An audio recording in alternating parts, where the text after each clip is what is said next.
Hey guys, Happy Splasher here. Good evening. It is 6/1/2021. We're going to have a special treat for you guys. So we're going to be doing Journey this time. And the reason why is because in the chat, someone was talking about a possible deck that could be used to beat one of, in my opinion, the hardest levels in Journey going on. So we will show you what that level is. We'll also show you the strategy that we're going to potentially use, and then we'll see how many attempts it takes us to get it done. Could be a couple. I don't expect it to work the first time just because there'll be a little bit of a learning curve, but we'll see what happens.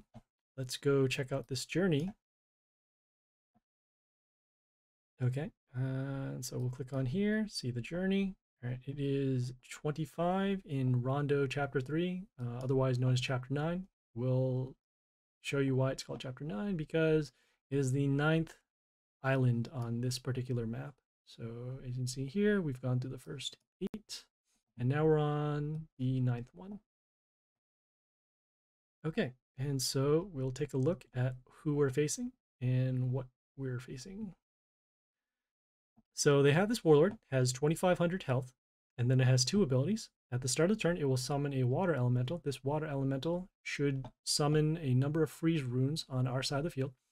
And then the second thing is it says enemy appears. We are the enemy to them. So whenever we summon a unit, we will take 300 damage to our Warlord. So that means whenever we summon a unit, we will take a lot of damage. And so because of that, we have to be mindful of which units we summon. And then also,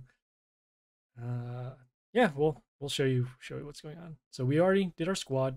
Let me see if this does anything here. Nope. Okay. We can see some of their units that they're going to be using. So they have units that lower our attack, have units that summon other units and deal a lot of damage to our units, have other units that steal attack from us and then deal damage whenever they come out and play, units that deal damage to us from the Warlord plus attack and double attack, and then also here, unit that silences and then gets a lot of health. Right. Like I said, I don't know how many attempts we're going to be using. I think we're just going to keep it short. We'll probably do maybe 3, and then we'll switch our strategy if need be. So let's get right into it. Okay, yeah, there was a glimmer of hope there if we had any more health. Gifts, all right. Gifts are okay. They're in the second best positions we can get. Summon this over here. Okay, not threatening our unit. If they summon Goliath or Mr. Flap, we are dead. But they didn't. Okay. Now we have some options here. Okay. We don't want to kill the gift yet, and we do want to stop damage over here. We want to prevent that from happening. So what we'll do is, it's a bizarre situation where either one is going to kill that. So summoning, stopping that. The units come into play.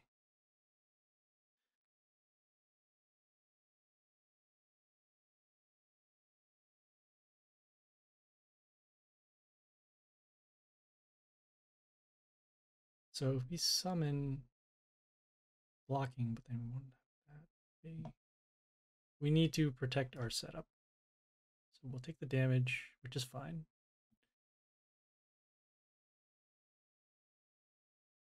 I guess a Groot could come in and wipe us out too. Okay, but they don't go Groot. So we now have some hope. Some hope.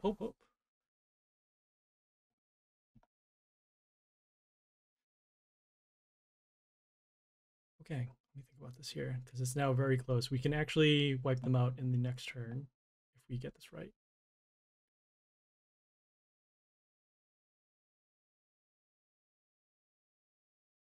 Okay, so when we attack,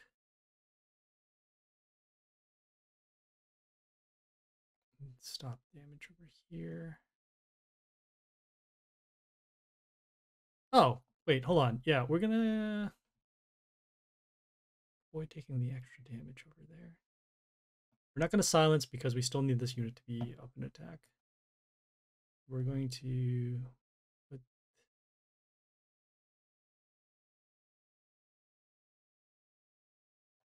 We'll just do the regular damage anyways.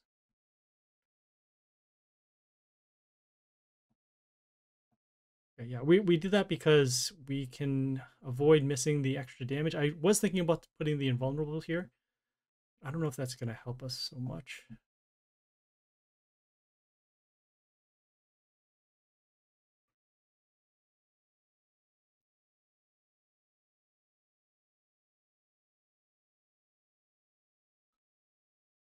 Okay, the totem is not going to be enough to reflect and kill that.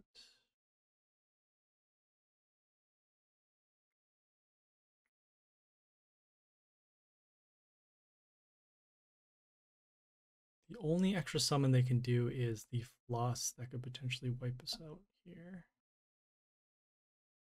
They have no more attackers.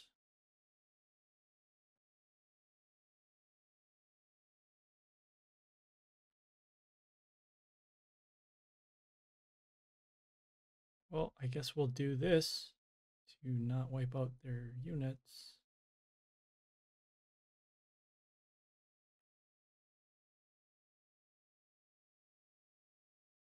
Okay, so they had that building over there.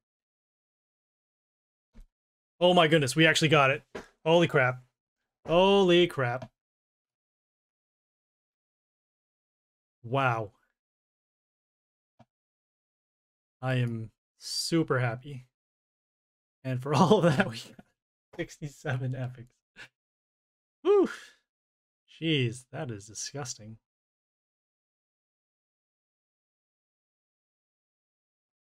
All right, some more storyline text. Nice little ad coming in here. 490. This isn't even worth it. Oh man.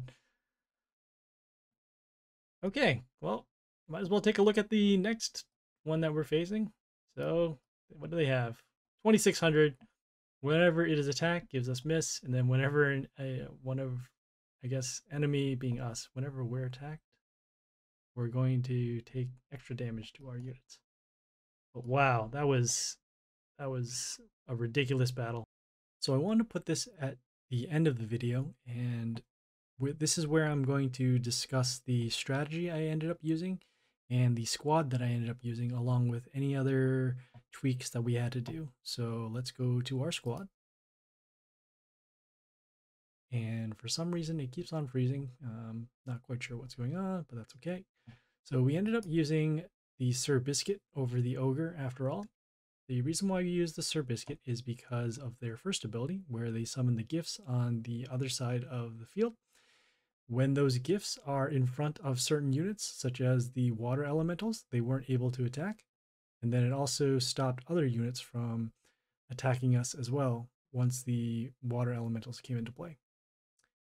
The Silence All Enemies ability that helped every once in a while, particularly against the Goliath and the Floss. Sometimes I would need it too against the Scrap, but for the most part, those are the main units that I needed to take care of because of the extra damage done to our Warlord and also the extra damage done to our units. Along with that, we used our pet and we used our Gleedy because it is the best of the pets that we have available. As you can see, the Gleedy gives us a little extra health to our units and then also gives us a little bit of health back to our Warlord if a melee unit kills for us. So there was that. Okay, let's get right into the units that we ended up using. So after a little bit of switching, we decided that this was going to be the team for us. So we used this unit here because it had flight, and then also whenever we were attacked, we would get a little bit of health. In the final video, you'll see that we don't end up using this unit, but it is still an option for you. All right, we used this unit because it reflected the damage dealt to us, to their Warlord. And so if they had a large attacking unit, we were able to deal that damage back to them.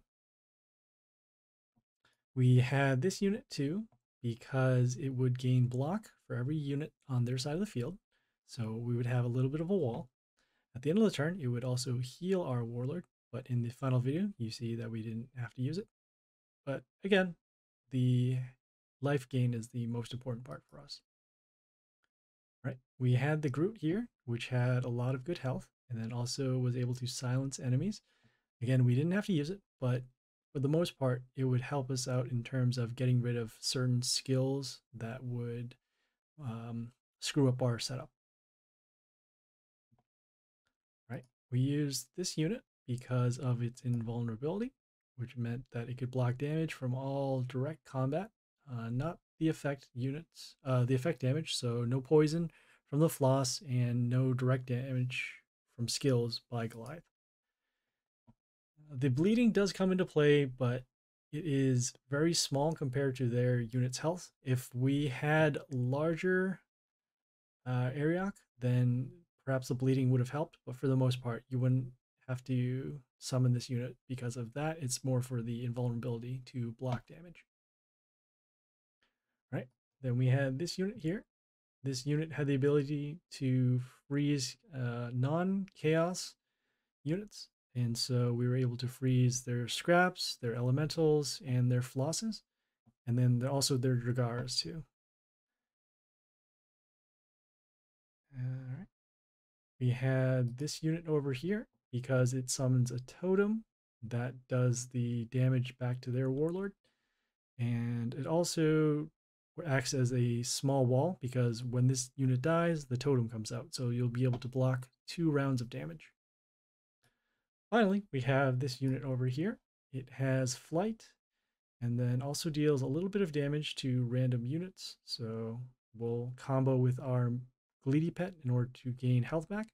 And then most importantly is whenever what they summon a unit, it would give us mental shield to our Warlord. So that helped us mitigate the damage that we would get every time we summoned a unit.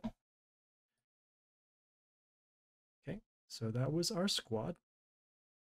Then finally, in terms of what we did for our bonuses, so we went back to our guild, and then the only bonus that we activated other than the attacking ones that we've had from the previous pit runs and dark towers is this one here. So what it does is it gives plus health to your warlord, and we only activate it for a day because we're only trying to fight this person once. So yeah, a little bit of health allows us to take an extra round of damage for when we summon, and so because of that, we were able to get the victory. So yeah, that was the end of Journey for 9/25. We'll be doing some more Journey later on this weekend, and we'll see how it goes from there. If there are any questions, comments, feedbacks, or concern, leave a message on the Twitch channel. I'm also on Discord. It's Happy Splasher 9980, all capital letters. And then I'm also on YouTube as well. Please follow on Twitch for more streams, and please like and comment and subscribe for more videos on YouTube. If you miss any of the videos, they will be on the YouTube. Just search Happy Splasher. We do the streaming Monday through Friday, 7 a.m. Eastern Standard Time, and 10 o'clock Eastern Standard Time on Saturday. And then also the new content is uploaded every day on the YouTube at 11 o'clock Eastern Standard Time. So yeah, check it out. And yeah, we'll see you guys later. This is Happy Splasher signing off.